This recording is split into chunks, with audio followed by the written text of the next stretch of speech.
আসসালামু আলাইকুম বন্ধুগণ, স্বাগতম জানাচ্ছি সান্ধ্যকালীন আবহাওয়ার সর্বশেষ খবরে। সাথে আছি আমি মাহমুদ।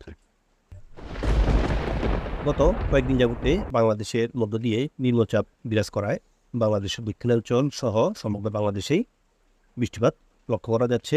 তবে বিশেষ করে বাংলাদেশের দক্ষিণাঞ্চলে বেশ ভালো বৃষ্টিপাত হচ্ছে গত কয়েকদিন ধরেই, এবং আজ সকাল থেকেও এই বৃষ্টি পড়েছিল এবং এই মুহূর্তেও দেখা যাচ্ছে যে বাংলাদেশের বিভিন্ন স্থানে নিম্নচাপের জেরে বৃষ্টি হচ্ছে। তবে এই নিম্নচাপের জেরে বাংলাদেশের দক্ষিণাঞ্চল, ফেনী, নোয়াখালী, বরিশাল এই সকল অঞ্চলে বন্যা পরিস্থিতি সৃষ্টি হয়েছিল এবং অতিবৃষ্টির কারণে এই বন্যার অবনতি আরও বৃদ্ধি পেয়েছে। অর্থাৎ সহসায় কিন্তু এই বন্যা পরিস্থিতি স্বাভাবিক হবে না। আবহাওয়া অধিদপ্তরের সর্বশেষ তথ্য অনুযায়ী আগামী শুক্র শনিবার পর্যন্ত এই নিম্নচাপের জেরে বাংলাদেশের দক্ষিণাঞ্চল সহ সারা বাংলাদেশেই মাঝারি থেকে ভারী বৃষ্টিপাতের সম্ভাবনা রয়েছে এবং কোথাও কোথাও বাতাসেরও গতিবেগ বৃদ্ধি পাবে। তো সব কিছু জানিয়ে দেব এই মুহূর্তে। আপনাদের দেখিয়ে দিই যে সরাসরি আবহাওয়ার চিত্র। এই মুহূর্তে আমরা যদি আকাশের চিত্র দেখি, এই মুহূর্তে দেখতে পাচ্ছেন যে সন্ধ্যা 6টা সমগ্র বাংলাদেশেই মেঘে ঢাকা। আর এর জেরে কিন্তু বাংলাদেশের মধ্যাঞ্চল, অর্থাৎ এই যে আমাদের একটি রেখা তৈরি হয়েছে, এই পুরো রেখাংশতেই ভারী বৃষ্টি লক্ষ্য করা যাচ্ছে। যদি আমরা এই মুহূর্তে বৃষ্টি অবস্থা দেখি, দেখতে পাচ্ছেন বাংলাদেশের খুলনা, সাতক্ষীরা, শ্যামনগর, মাথাবাড়িয়া, ফিরোজপুর, লোহাগাড়া, যশোর, ফরিদপুর, মহাদেবপুর, ঢাকা, শৈলকুপা, পাবনা, নগরপুর, কাপসিয়া, কিশোরগঞ্জ, লাখাই, আগরতলা এই সকল অঞ্চলে বেশ ভারী বৃষ্টিপাত হচ্ছে এবং মহাদেবপুরেও বৃষ্টিপাত হচ্ছে। সিলেট এবং বিশম্বরপুরের সীমান্তবর্তী অঞ্চলেও বেশ ভালো পরিমাণ বৃষ্টি লক্ষ্য করা যাচ্ছে এই মুহূর্তে।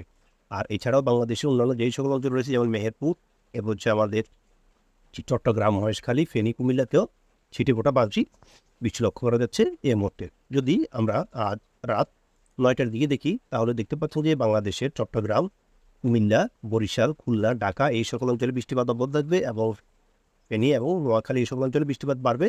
আর সিলেটেও সীমান্তবর্তী অঞ্চলে বেশ ভালো পরিমাণ বৃষ্টি লক্ষ্য করা যাচ্ছে। আর এছাড়াও ভারতের পশ্চিমবঙ্গে, বিশেষ করে কলকাতা, খড়গপুর এই সকল অঞ্চলে বৃষ্টিপাত বাড়বে রাত 9টার দিকে। আর অপর দিকে ভারতের উত্তরাঞ্চল, গুয়াহাটি, শিলং, শিলচর এই সকল অঞ্চলেও বেশ অতিভারী বৃষ্টি লক্ষ্য করা যাচ্ছে আজ রাত 9টার দিকে।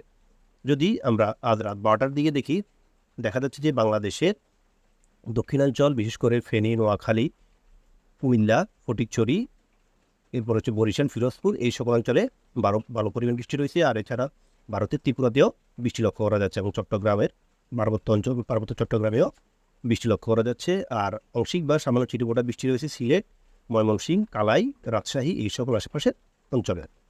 যদি আমরা আগামী 12 ঘন্টা মোট বৃষ্টিপাতের পরিমাণ দেখি, তাহলে দেখা যাচ্ছে যে আগামী 12 ঘন্টার সমগ্র বাংলাদেশেই বৃষ্টিপাত থাকবে। তবে বেশি বৃষ্টি লক্ষ্য করা যাচ্ছে সিলেটে, সিলেটে লক্ষ্য করা যাচ্ছে। এছাড়াও ময়মনসিংহ, সিরাজগঞ্জ, নগরপুরেও বেশ ভালো পরিমাণ বৃষ্টি হবে আগামী 12 ঘন্টা। আর এছাড়া বাংলাদেশের চট্টগ্রাম বিভাগ, কুমিল্লা, বরিশাল, খুলনা এই সকল অঞ্চলেও বেশ ভালো পরিমাণ বৃষ্টি থাকবে আগামী 12 ঘন্টা। আর এই অতিবৃষ্টির জেরে কিন্তু বাংলাদেশের দক্ষিণাঞ্চলে বন্যার অবনতি ঘটবে। এর জেরে মানুষের যে সকল ঘরবাড়ি, গবাদি পশুর আবাসস্থল, গবাদি পশুর খাবার, মানুষের মাছের ক্ষেত এই সকল জিনিসের ব্যাপক ক্ষয়ক্ষতি হওয়ার সম্ভাবনা রয়েছে। আর ইতিমধ্যে কিন্তু ফেনী এবং নোয়াখালী জেলার অধিকাংশ মানুষ পানিবন্দী হয়ে পড়েছে এই আকস্মিক বন্যার কারণে। তো আমরা যদি এই মুহূর্তে দেখি যে কোনো প্রকার নিম্নচাপ সৃষ্টি হওয়ার সম্ভাবনা রয়েছে কিনা, তাহলে দেখা যাচ্ছে যে এই মুহূর্তে সাগরে কোনোরূপ নিম্নচাপের দেখা নেই। তবে যে নিম্নচাপটি বাংলাদেশে অবস্থান করছিল সেটিও এখন প্রায় শেষের দিকে, অর্থাৎ নিম্নচাপ শেষ হয়ে গেছে, কিন্তু এর জেরে কিন্তু বৃষ্টিপাত এখনও অব্যাহত থাকবে। তো পরবর্তীতে আমরা আবহাওয়ার সর্বশেষ তথ্য আপনাদের জানিয়ে দেব। তো চ্যানেলটি যদি ভালো লাগে, চ্যানেলটি সাবস্ক্রাইব করে সবাই পাশে থাকবেন। তো সবাই সুস্থ ভালো থাকবেন। আল্লাহ হাফেজ।